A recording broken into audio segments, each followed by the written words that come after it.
প্রিয় দর্শক, আপনারা এই পর্যায়ে দেখতে পাচ্ছেন যে সেনাবাহিনীর গাড়িগুলো তারা মানুষের সাথে হাত মিলাচ্ছে এবং তারা হাত মিলিয়ে মানুষকে সম্বোধন জানাচ্ছে যে নতুন দিনে নতুন সরকার গঠিত হবে। আর তারা এই পর্যায়ে তলব করেছে অন্যান্য যে দলগুলো আছে, এই দলের বড় বড় নেতাকর্মী যারা আছে তাদেরকে তলব করে গণভবনের দিকে নিয়ে যাওয়া হচ্ছে নতুন দিনে নতুন সংসদ গঠন করার জন্য। আপনারা দেখতে পাচ্ছেন যে সেনাবাহিনীরাও আনন্দিত, তার মানে তারাও এতদিন বুক ভরা আশা ছিল যে স্বৈরাচারের পতন কবে হবে। এই স্বৈরাচারের পতন দেখার জন্য খুশি ছিল, আশায় ছিল এই সেনাবাহিনীরা। তারা আনন্দ মিছিল করতেছে, তারা সবার সাথে মত বিনিময় করতেছে। আপনারা খেয়াল করলে স্পষ্টভাবে আবার দেখতে পাবেন যে যখনই সেনাবাহিনীর গাড়ি আসতেছে মানুষ তার দিকে উপচে পড়তেছে, আর সেনাবাহিনীরা তাদের সাথে তাদের কুশল বিনিময় করতেছে। স্পষ্টটা আজকের এই বিষয়টা ঢাকার শহরে দেখা গিয়েছে। মানুষ তাদের মিছিলগুলো নিয়ে যাচ্ছে গণভবনের দিকে, যে গণভবন তো সেখানে মানুষ সেটা দখল করেই ফেলেছে, তারপরে তাদের আনন্দ মিছিল। ঢাকার বুকে এরকম আনন্দ মিছিল তারা বারে বারে বলতেছে এটা আমাদের আরেকটা স্বাধীনতা।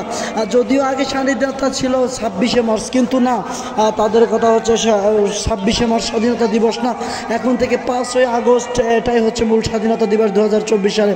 আর্মিরা দেখেন কতটা কুশল বিনিময় করতেছে, যেটা ভাষায় প্রকাশ করার মতন। আর্মিরা অনেক খুশি, আর তারা বলতেছে দোয়ার দরখাস্ত।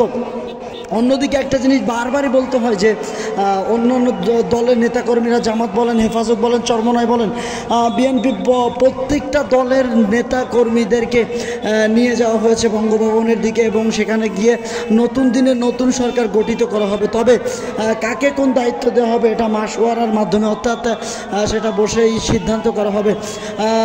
বাংলাদেশ সেনাবাহিনী তাদের যথেষ্ট দিয়ে চেষ্টা করতেছে।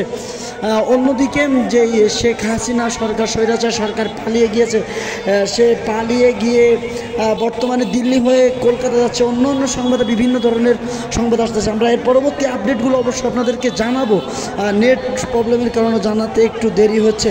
তো এই ছিল এই পর্যায়ের আপডেট সংবাদ। আমাদের সাথেই থাকুন, আমরা বিস্তারিত সংবাদগুলো আপনাদের মাঝে খুব তাড়াতাড়ি পৌঁছে দেওয়ার জন্য চেষ্টা করব। হালাল ধ্বনি, যাত্রাবাড়ি, ঢাকা।